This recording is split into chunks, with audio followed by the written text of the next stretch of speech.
ang GMA Regional TV, One Mindanao. Aniya na ang mga dagkong balita karong adlaw sa One Mindanao. Unom ka persons deprived of liberty sa Puerto Police Station sa Cagayan de Oro City nakaiskapo. Usa nadakpan pagbalik, 5 ginapangita. Suspect sa pagpatay sa 15 anyos nga dalagita sa Valencia City, Bukidnon, misurrender. Suspect miangkon nga gilugos ang biktima una gipatay. Babaeng delivery rider sa Digos City, gitulis kapin 13,000 pesos nga kwarta, natangag sa mga sospek. 27 kabinuhing baka, gikawat sa Lamitan City, Basilan. Tulo niini nakitang gikatay na sa lugar asa gitugway ang mga baka. TV ang GMA Regional TV, One Mindanao. Mayong hapon, Mindanao. Ako si Sara Hilomen Velasco. Unom ka mga piniriso sa Puerto Police Station sa Cagayan de Oro City ang nakaiskapo. Usa sa mga nakaikyas nadakpan pagbalik sa kapulisan. Hepe sa mong istasyon, girelieve na sa iyang katundanan. Ani report ni Cyril Chavez. Nakaiskapo ang unom ka mga piniriso sa Puerto Police Station sa Cagayan de Oro City pasado alas 12 sa kadlawon adlawng Lunes. Umaniini gigabas ang rehas sa mong prisuhan. Pasado alas 9 sa buntag gilayong miabot sa Cagayan de Oro City Police Office Director Police Colonel Dexter Paje sa mong istasyon ug nangunay sa investigasyon. Baton sa opisyal, 5 na lang ang nakaiskapo gikan sa mong istasyon. Human nga nadakpan na nila pagbalik ang usa, kinsa nagatubang og kasong paglapa sa illegal nga droga. Ang laing 5 ka mga sospek nga nakaiskapo, upat kanila adunay kaso sa droga ug ang usa adunay kasong attempted rape. Going man gud sila diri sa balubal nga area. But other ko anato posible nga atuan nila atong gipa-track gyapon. Gibutyag sab sa opisyal nga iya nang nakahinabi ang hepe sa Puerto Police Station nga si Police Major Amanola Bantuas kinsa taktak na sab sa iyang katungdanan. Imbestigahan sab sa opisyal mga personahe nga on duty ni atong tungura o kung nganong walay nakabantay sa pag-iskapo sa mga piniriso. Tungod sa hitabo, mas pahugtan pa ang pagbantay sa mga prisuhan sa ilang mga istasyon sa kapulisan. So we will adjust no kani ang silda atong i-fortify and then pagbutang na siguro tawag personnel gyud din sa pan nga mag man gyud sa jail. How about sa other police stations, sir? Yes, the same atong himuon. Atong tanawon kung ang silda is kuan ba ligon ba. And then makita man nato no kung ang sitwasyon sa silda kung naabay ma-consider ba nato nga weak ang kuan sa silda. So ato nang atong improve. Among nakahinabi ang usa sa mga PDL nga nadakpan pagbalik o gibutyag niini ang ilang gihimong pag-ikyas. Saysay niya nga Domingo sa udto nahatda ng ilang kauban og gabas para sa puthaw gikan sa usa ka batang babae nga ilang gisugo. Gibutangan daw nila og tubig nga adunay asin ang kabilya nga rehas aron muhumok. Mao nga pagkatungang gabi gihimo gilayon nila ang paggabas sa bakal. Diyang naputol na kini, iyahay na sila og sibat. Nakaiya mo ko, nakahuna mo ko niya, kung dito daw mi sa balubal makita. Kung di na ko mutungan to, doon kabon ako niya. Moto, nakauna-una ka nga. Unikis po. Oo. Dayon. Wala, di ko ibalak mo dagan na to.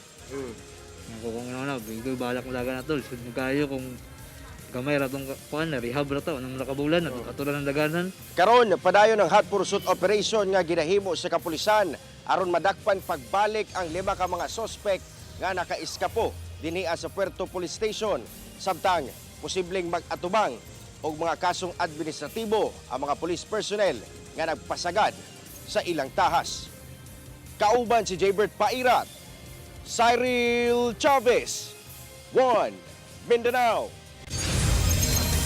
Atong sayro ng dugang pang mga balita sa Mindanao. Makauban nato si James Paulo Yap live sa Cagayan de Oro City. James? Salamat, Sara. Usa ka babaeng delivery rider ang gituli sa Digos City. Makita sa CCTV nga gitutukan og pusil sa suspect ang biktimang rider. mukaba sa 13,000 pesos ang natangag sa mga kawatan. Ani ang report ni Argil Relator. Sa kuha sa CCTV, alas 2:21, Biyernes sa hapon, makita kining delivery rider nga usa ka 20 anyos nga babae nga naagawas sa gate o ginaistorya sa cellphone ang iyang deliveran og parcel. Sanglit wala matud pa sa maong balay ang mudawat sa parcel nga adtong taknaa. Sa dihang, kalit lang miabot ang riding in tandem nga tulisan. Gihunungan o gitutukan dayon og pusil ang delivery rider sa nakaangkas nga suspect. Minaog ang suspect sa motor ug makita nga gibali-bali og kapkap sa suspect ang rider. Aron pangitaon matud pa kung asa nakatago ang kwarta nga koleksyon niini. Hangtod sa nakita sa suspect ang belt bag sa delivery rider nga nakatago sa gisuot ni ining sinina ug jacket. Gilabni sa tulisan ang belt bag sa delivery rider, dayon sibat. Sumala pa, anaasa sobra 13,000 pesos ang natangag sa mga tulisan. Nasayran sa GMA Regional TV nga Hunyo sa milabay nga tuig, gituli sab ang kaubanan sa biktimang delivery rider sa kasikbit lang nga dalan kung asa nahitabo ang pagpanulis. Sa pahayag sa Digos City Police, gilayon silang naglusad og hot pursuit operation sa nisibat nga mga suspect. Nagapaningkamot sa matud pa sila aron mailhan og madakpan ang mga suspect sa pagpanulis. Ako si Argil Relator. 1 Mindanao. 27 ka mga binuhing baka ang gikawat sa usa ka luna nga gitugwayan niini sa Lamitan City, Basilan. Ang uban niini ang gibiling gikatay na sa mga kawatan. Mga sospek padayong gipangita sa otoridad. Ang detalye sa report ni Efren Mamak.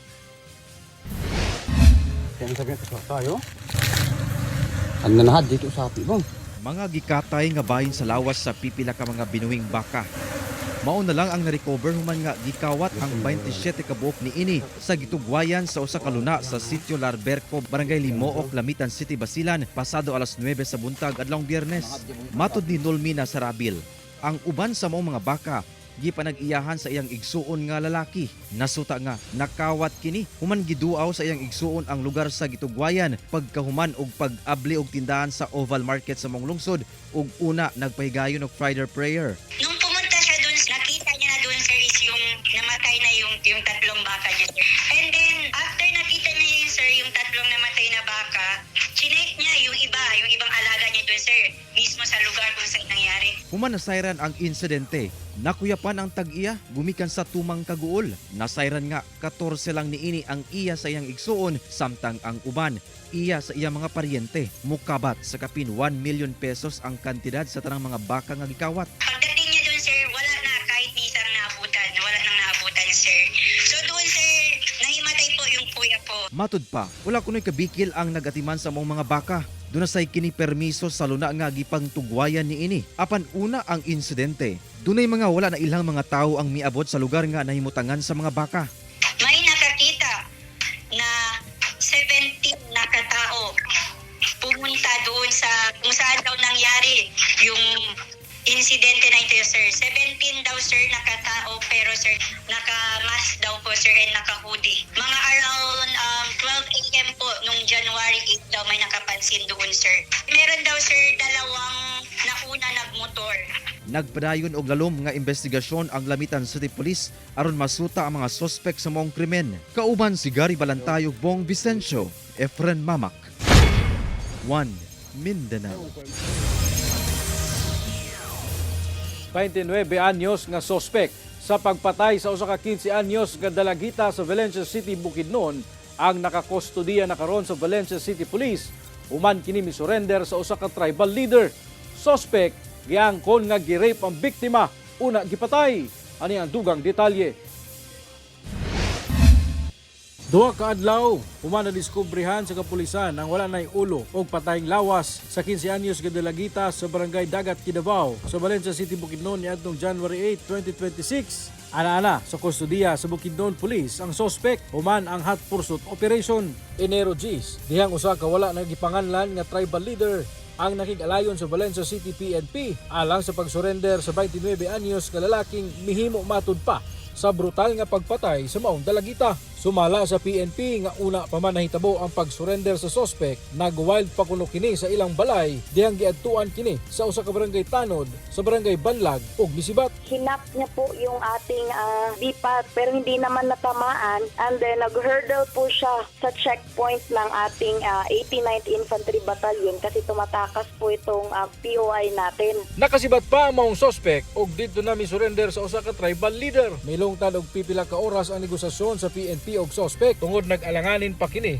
pag-surrender. Pag-abot sa Valencia City Police, gipaatubang gilayon kini sa usa ka abogado aron makuhaan sa iyang extrajudicial confession. Nag-confess siya na noong January 6, 2026, nirape niya at pinatay ang biktima na sa may tubuhan doon sa may sitio Sinait, Barangay Dagat Kidabao, Valencia City, Bukidnon. Dakong tabang matud pa ang 200,000 pesos nga reward money gikan sa Valencia City LGU sa pagpasurrender sa suspect. Ginasuwayan pa sa GMA Regional TV1 Mindanao na makuha ang pahayag sa suspect. Kasong murder ang ipasaka batok sa suspect kaysa kasamtangang balhog na sa prisuhan. Ako si James Paulo Yap, 1 Mindanao.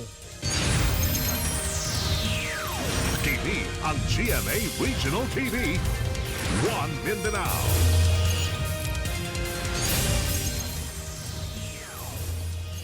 Patay ang 29 anyos nga lalaking security guard.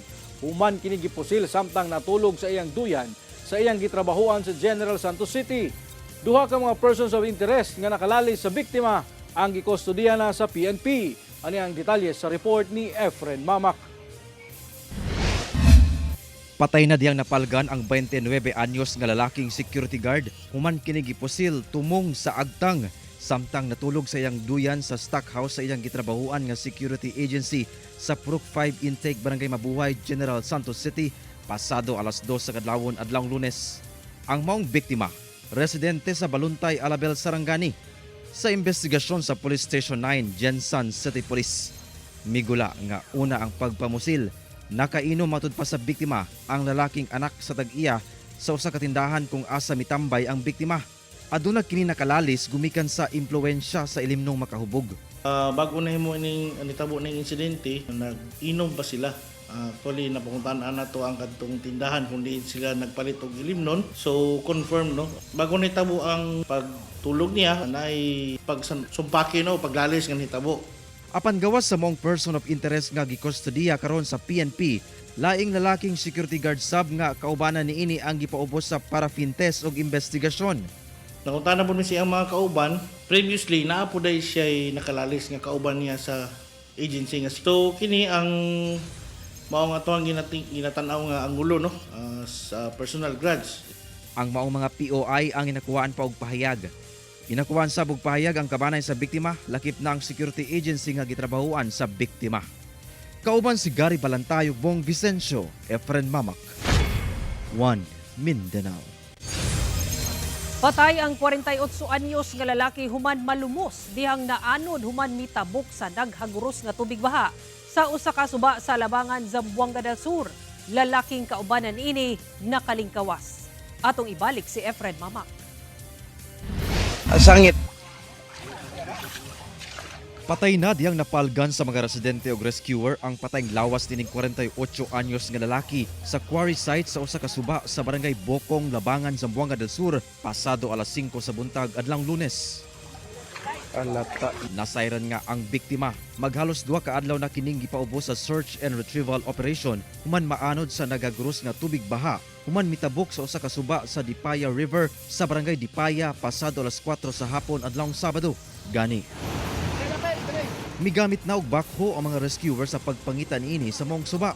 Matud sa Labangan DRRMO, gikan ang biktima kauban ang iyang lalaking paryente nga nagkuha sa ilang sweldo sa gitrabahuan nga construction company diyang naabtan og pagbaha sa ilang pagpauli. Siguro excited siguro sila ka makauli kay para dunay matunol sa pamilya kay ingon pa nila na malit ka daw to og karning baka kay aron lutuo nila silang balay. Tungod baha na ang spillway nga ilang agianan, miadto kini sa ibabaw nga bahin sa suba aron lang makatabok bisan baha na. Gigiyahan pa daw sa kaubanan nga lalaki kinsa paryente ra ang biktima sa pagtabok apan gumikan sa kusog nga hagros sa tubig kalit na anod ang biktima. Hinuon nakalingkawas ang kaubanan niini. As per report, ang katong isa nga kauban niya mo'y gaguyod sa maong biktima kay ang biktima dili siya kabalo mulangoy. Ginakuhaan pa og pahayag ang lalaking kaubanan niini lakip na ang kabanay sa biktima. Gumikan sa hitabo kini ang paimangno sa otoridad. O dako-dako na gani ang tubig or nibaha na gyud, di na lang kamo kumpiyansa og tabok kay aron wala na tabong nga pagkalumos. Kauban si Gary Balantay ug Bong Vicencio, Efren Mamak. 1 Mindanao. Pipila ka mga lugar sa Talisayan, Misamis Oriental nakasinati og pagbaha human ang kusog nga pagbundak sa ulan niadtong adlong Sabado. Pipila ka mga residenteng na stranded gipang rescue. Ani ang tugang detalye. Tagadughan nga level sa tubig baha, ingon ani ang sitwasyon sa barangay Poblasyon sa Talisayan, Misamis Oriental, human kini gibaha niadtong Sabado sa hapon. Kuha ang mga hulagway sa MDRRMO Talisayan, sabtang nag-rescue sa pipila ka mga na-stranded sa Purok 2, barangay Poblasyon. Sumala sa MDRRMO Talisayan nga pasado alas 3 sa hapon niadtong Sabado. Dihang kalit ni bundak ang kusog nga ulan sa bukid nga bahin. Paspasab nga bisaka ang tubig baha sa maong lugar. Although natin mga drainage nga construct na, pero nakakusog sa ulan sa bukid o sa dilipod sa San Jose sa poblasyon, mao to nga wala gid ni kaya ang drainage. Hinuon paspas ra sab nga nihubas ang tubig baha. Paglabay sa pipila ka oras, wala say natala nga nasamdan sa maong insidente. Nakabalik na sab sa ilang mga balay ang dulan usa ka gatos ka mga residente, sabta nagpadayon pa ang ginahimo nga damage assessment sa MDRRMO Talisayan. Ako si James Paulo Yap, 1 Mindanao. Usa ka bagong himugso nga baby boy ang napalgan nga buhi sa usa ka karton sa kilid sa kadalanan sa Zamboanga City. Inahan niini gipangita na sa otoridad. Ang detalye sa report ni Efren Mamak.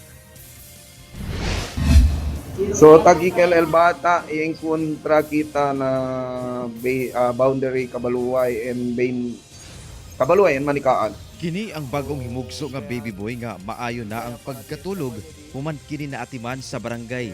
Nabakunahan na kini og naatiman ang pusod. Apan kining baby boy napalgan di ay nga sulod sa usa ka karton sa bakanting lote sa kilid sa kalsada sa boundary sa barangay Kabaluay ug Manikaan, Zamboanga City, Huwebes sa hapon. Matud sa kapitan sa mong barangay, napalgan kini diyang dunay hilak sa bata nga nadungog ang pipila ka mga residente sa mong lugar nga gikan nanguha og baging sa saging. Yaanda sila kunay sa area sa kaakil mga baging-baging. Yaliga sila alya kay alto man kelya baha sila na kene tayura bata. Naimira sila dentro karton, kaya bata largaw. Tuko sa sila aseng, yaliba sila para kina health center. Sa pagsuta sa barangay sa lugar, Akil sangre oy, aki galaya pari. gawas sa karton nga gisudlan sa bata, makita pa ang daw presko nga dugo nga nagmarka sa yuta nga posibleng dito mismo nanganak ang inahan. Ang maong baby boy, giturn over na sa DSWD 9 alang sa saktong pag-atiman. Samtang nagpadayon karon ang investigasyon sa Zamboanga City Police lakip BLGU aron mailhan ang inahan sa bata. Matud sa barangay, daghan ang buot mamahimong foster parent busa dili angay ipanglabay ang mga bata. Sino quiere ustedes? Mas bueno ver manada quien quiere manada gente quiere que anak no hay anak numadiha antina bueno gane encuentra con él in the right time kay sino encuentra con él hasta luego tarde ba kaya muri el bata. Kauban si Gary Balantay, Efren Mamak, 1 Mindanao. Dili may balita sa mga motorista tungod taas presyo sa mga produktong petrolyo ang musugat sa ikaduhang semana karong bulan sa Enero. Mao kini ang gianunsyo sa mga kompanya sa lana karong adlawng Lunes nga mauna ikatulong semana nga sagunsong pagsaka sa diesel ug kerosene. Sa managlahing anunsyo sa Sea Oil Philippines Corporation, Shell Pilipinas Corporation, anaa sa 30 centavos ang isa ka matag litro sa gasolina, 20 centavos matag litro sa diesel ug 30 centavos sa matag litro sa kerosene. Ang clean fuel ug petrogas susama sab ang ipatumang pagsaka, gawas lang sa kerosene nga wala sila'y baligya. Ginapatuman ang taas presyo matag Martes sa alas 6 sa buntag. Gawas lang sa clean fuel nga ipatuman ang taas presyo sa alas 4 sa hapon. Anaa sa 10 million pesos nga kantidad sa smuggled nga sigarilyo ang naharang sa checkpoint sa Malagamot sa Panakan, Davao City. Sa impormasyon sa Davao City Police Office nga nakuha sa GMA Super Radio Davao, miagi sa checkpoint ang usa ka wing van nga gimaneho sa 42 anyos nga lalaki, kauban ng 25 anyos ug 31 anyos nga mga lalaki Huwebes sa hapon. Sigun sa kapulisan, dihang gipangutana sa kapulisan ang driver ug helper kung unsa ang sulod sa wing van. Giangkon sa driver nga mga smuggled nga sigarilyo ang ilang bitbit. Gimanduan ang driver nga ablihan ang van ug nakita ang mga nakasilyado nga 200 ka master cases sa gituang smuggled nga sigarilyo nga dunay gibana-bana ang 2 ka milyon ka sticks nga nagkantidad og 10 million pesos. Gi-turn over na sa kapulisan ang mga smuggled nga sigarilyo ug ang wing van ngadto sa Bureau of Customs alang sa tukmang disposisyon. Samtang ang naarestong driver ug mga kaubanan nakakustudiya na sa kapulisan ug mag-atubang og kasong paglapas sa Customs Modernization and Tariff Act, Anti-Smuggling Law, paglapas sa Graphic Health Warning Law ug Anti-Agricultural Economic Sabotage Act. Wala pa sila'y pahayag. Usa ka lalaki nga gingong nagpailang kanhi miyembro sa CAFGU ug police asset ang nakuhaan og dili lisensyadong armas sa El Salvador City. Ani ang detalye. Usa ka search warrant operation ang gilusad sa El Salvador City Police batok sa usa ka 61 anyos nga lalaki sa barangay Taytay niadtong adlawng Martes. Ang sospek nagapailang kanhi miyembro sa CAFGU ug asset matud pa sa CIDG Bukidnon. Sumala ni Police Lieutenant Colonel Patrick Dalangin, ang hepe sa El Salvador City, nga gikahadlukan matud pa ang maong lalaki sa ilang lugar. Sa iyang gipuyan karon diha sa Taytay. Accordingly, matod ko sa iyang uma niya mapoy naibawan siya nga naipusil niya kakuspog per pagod sa kadlok po sa mga tao dito. Matod pa niya nga hinatag to sa iyang kuan ko no. Hinatag siyang mga amigo nga naay mga bala. Nakuha gikan sa panimalay sa maong sospek ang usa ka .45 nga pistola ug 5 ka mga buhing bala. Nakuhaan sab kini ug 2 ka mga high explosive 40mm cartridge. Walay mapakitang dokumento ang suspect sa iyang gihuptang armas. Hinungdan nga gidakop kini sa otoridad. Gisuwayan pa sa GMA Regional TV1 Mindanao ug kuha ang kabahin sa maong lalaki apan nagdumili kini pagluwat ug pahayag.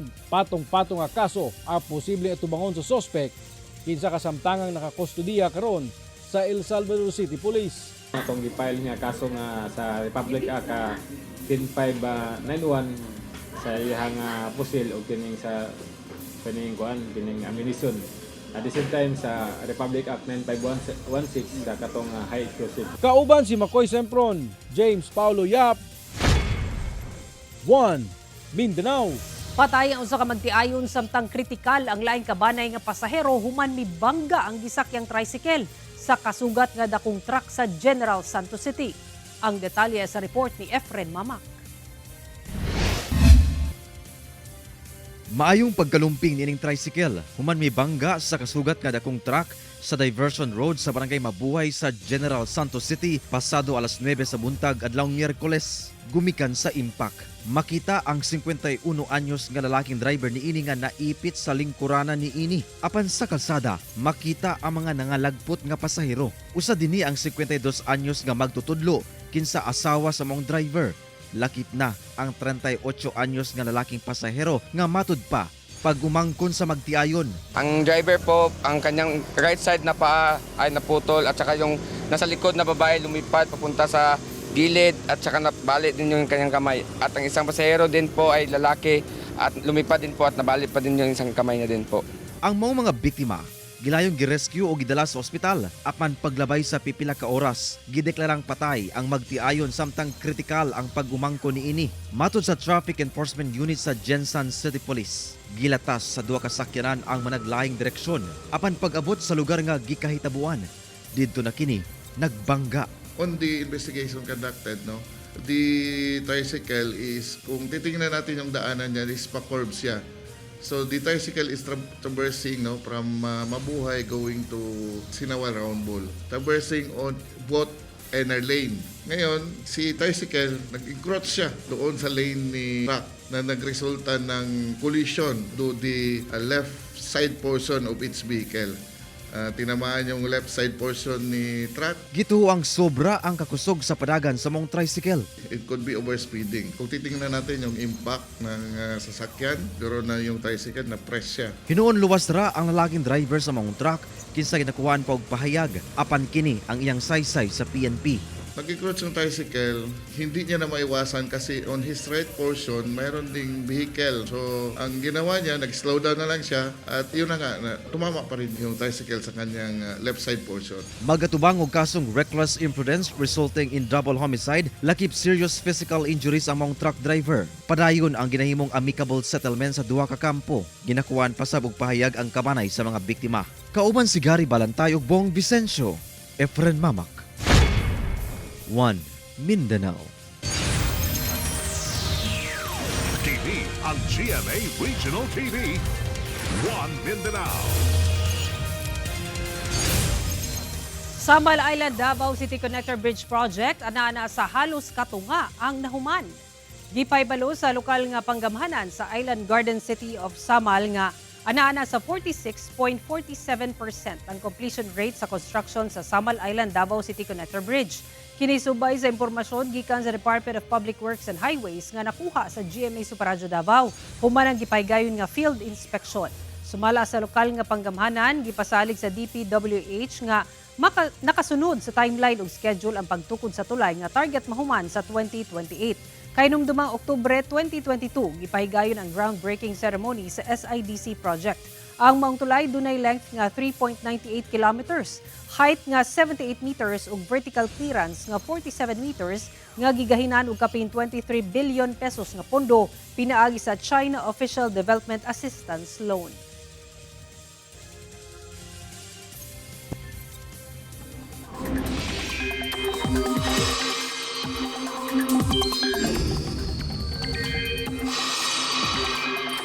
Mga kapuso, dunay dili maayong panahon nga posibleng mamugna ug makaapekto sa nasod sa mga mosunod nga adlaw.